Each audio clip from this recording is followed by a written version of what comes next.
Well, hello there, you amazing, beautiful, wonderful people. I hope you are all having a fantabulous week so far, as it is a certain day, but I don't know which one, because I don't know when I'm uploading this video, because I think I'm going to have to start moving stuff about. But, so, it's definitely a day, and it's definitely either Thursday or Friday. I hope that helps. You're looking absolutely amazing, I must add, if I haven't already said that. I'm getting old, can't remember. But what I want to do in this video is show you something.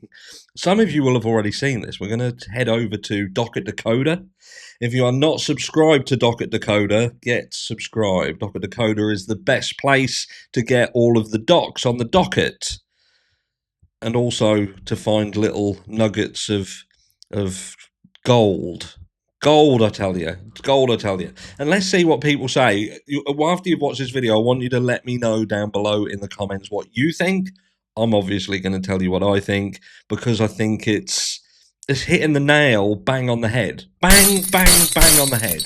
And in the description of this video, there is the link that will take you over to the aforementioned Docket Decoder, this video, and show some love. Subscribe. So we get into it. You need to listen. You need to listen. Strap those ears in. Strap those ears on. No, we don't want that one. We want this one. That's it. This is what we want. Let's get into it. The Traveler, not sure if Murdoch Clerk is dumb or corrupt. Where is the line between the two? There's often no line between the two. There's a reason why, criminal masterminds are very few and far between. Very few and far between. In fact, pretty much any time I hear a case that is a criminal mastermind theory of a case, I discount it. Can you see where this is going? Can you see where this is heading? I know it's a little bit annoying when you have to stop these videos and talk over them, but if you don't do that, you get struck down with furious anger. Because it's about fair use, you see. You can use content as long as you offer addition to it, like commentary. Criminal mastermind. Who's the first person who springs into your head? When I said criminal mastermind, when Andrea said criminal mastermind, let me know down below who was the first person that sprung into your head. There are not many criminal masterminds out there. One of the reasons I'm very, very skeptical of the case so far against Bryan Kohberger, at least based on what is publicly known of the evidence. It requires a kind of criminal mastermind type of theory. No, I'm already skeptical of this theory. By virtue of committing crimes, making that decision, you're already putting yourself in a class, so to speak, that just tends to have poor impulse control, poor judgment, inability to plan well and stuff. Of course, Kohberger. It's important to understand that. Obviously, what you've got to consider is the mentality of someone who is going to be doing a crime. What issues do they have? Like she talks about poor impulse control. Like Ted Bundy spoke about, when he killed, it was because in reality he had poor impulse control. He spoke of it like it was something building up, and to kill was that valve release, that psh.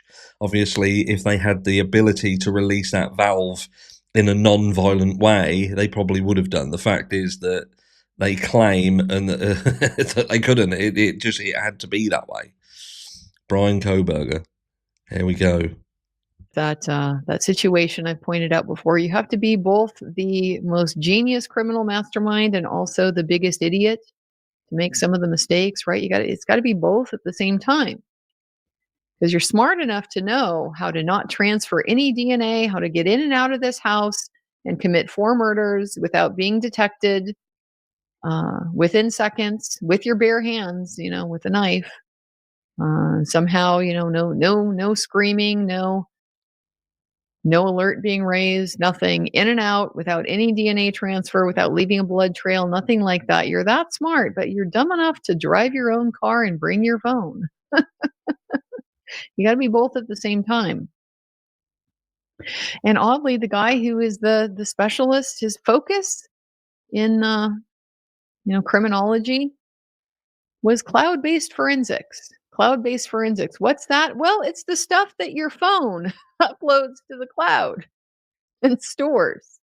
Well, your computer does it too, but your phone does quite a lot of that. Of all And things to be alert to, whoa, what happened there? the I phone. want to stop this for a second, right? Because what you've also got to consider, like she talked about there, cloud-based forensics. Bryan Kohberger, I showed you in the video yesterday, and this is why I said about Ray being brought in. Straight away, Bryan Kohberger says, well, I'm sure they've got my phone. They've got my phone. They can look at where I was. They can look at where I was. And why is that important? It's important because we are standing at the edge of a trial, heading into a trial where Bryan Kohberger has seen so much bad press, bad media coverage. Now, people are even now of a mindset that Dateline, NBC, have somehow got hold of Bryan Kohberger's phone that would be part of the evidence. Now, the Gonsalves family don't even have the phones back or computers back of their daughter. Do you know what I mean? We've got Bryan Kohberger, who is facing potential death penalty, and people believe that NBC have physically got hold of his phone and gone through his phone and showing stuff that's on his phone. How the fuck does that work out then? Or that someone's got his phone, downloaded all the information off it, and then leaked it to media. Now, don't get me wrong, maybe that's happened, maybe it has. But the fact that Bryan Kohberger, right at the beginning, said, I'm eager to be exonerated, they've got my phone, they'll be able to find out where I am. And he specialises in cloud-based forensics. And then we have a situation where Ray, first time ever, works pro bono to basically say that the phone information around this is off. And the only thing that makes sense here is that Bryan Kohberger is saying, I didn't do this crime, and I had my phone on me, and I didn't turn my phone off. I didn't switch it off. Now, maybe I went out of signal, maybe I was somewhere where it went out of signal, or maybe, I don't know. But as far as I'm aware, my phone was on. And that's why they're so hell-bent in getting the information that the prosecution claims, well, we don't have. We don't have that information. We simply don't have it. It doesn't exist. And they're being called out and said, no, fuck off. It does exist. You can get it. You can access it. And Bryan Kohberger, like Andrea says here, why in the blue ball fuck would Bryan Kohberger take his phone when he specialises in cloud-based forensics and he knows absolutely? Now, I know what people are going to say. Let me just bring my beautiful face up here for a second. People are going to turn around and say, yeah, but he didn't expect to get caught. He didn't expect to get caught, so it doesn't matter. Well, no, he wouldn't have expected to get caught if he covered his tracks. If you don't cover your tracks, then you're going to get caught because they'll look on the server. They'll do a scrape of the cells and see what phones are in the area. They'll look at cameras in the area and see what fucking cars are driving around.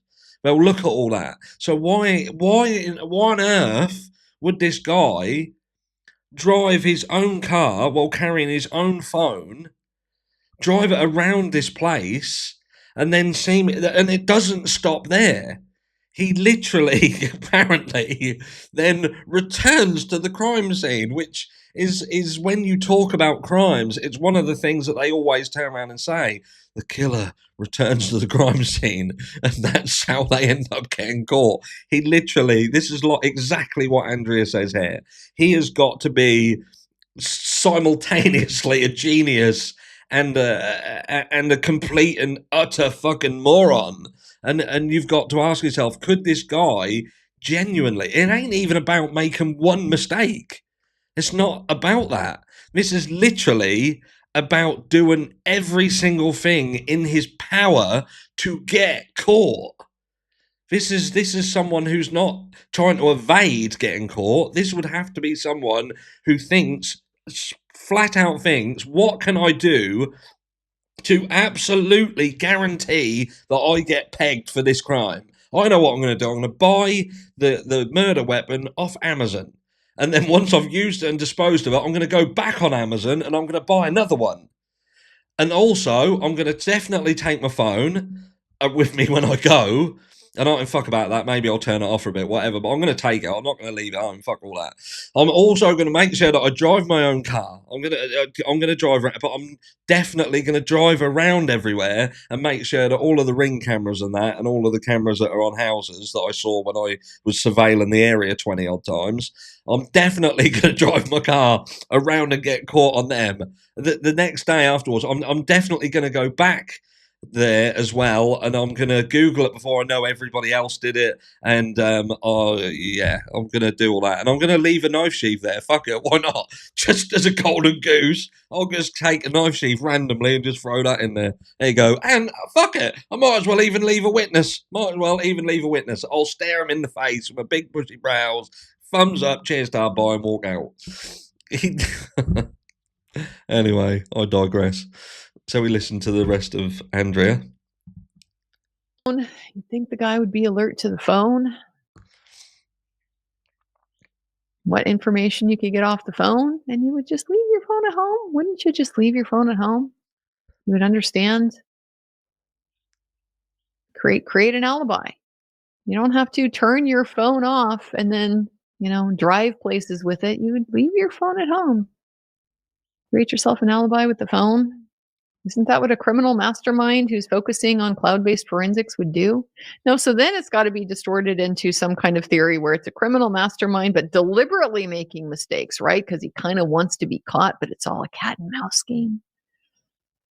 Oh, I have a very hard time buying this theory, which is why I'm waiting for trial to see what the evidence is. So, criminal masterminds, I'm pretty much always skeptical of this theory.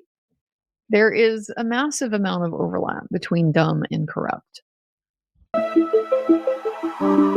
you go. A massive overlap between dumb and corrupt. Ain't that a thing? But there you go. Let me know down below what you think. Like I say, with respect to Bryan Kohberger, I absolutely respect that there are people out there who believe that this guy is absolutely guilty. Guilty, did it. Get rid of him. We're just delaying inevitability. And us who want to question things, we are the bad ones. We're the victim blamers. We are the ones who need our heads tested. Even though you simultaneously see people telling us we need our head tested, we need to learn what we're looking at, while telling us that he did it because he screwed up on the moon and stars alibi and things like that. But you know what I mean? That's by and by. The point is I respect people's opinion until they become a dick about it. But this case is not straightforward. They are yet to place him at the scene of the crime. That's a fact. They're trying to get you to believe that the absence of evidence is evidence, while simultaneously trying to tell us that he did all of these things. This orgy of evidence, did everything. We need to see proof of that. We need to see absolute proof of that. We need to hear the rebuttals to it. We need to make sure that what we're being told pre-trial is in fact accurate. And I think that anybody who has already concluded that Bryan Kohberger is guilty and deserves to die is premature. That's just my opinion. Love you all. Mwah.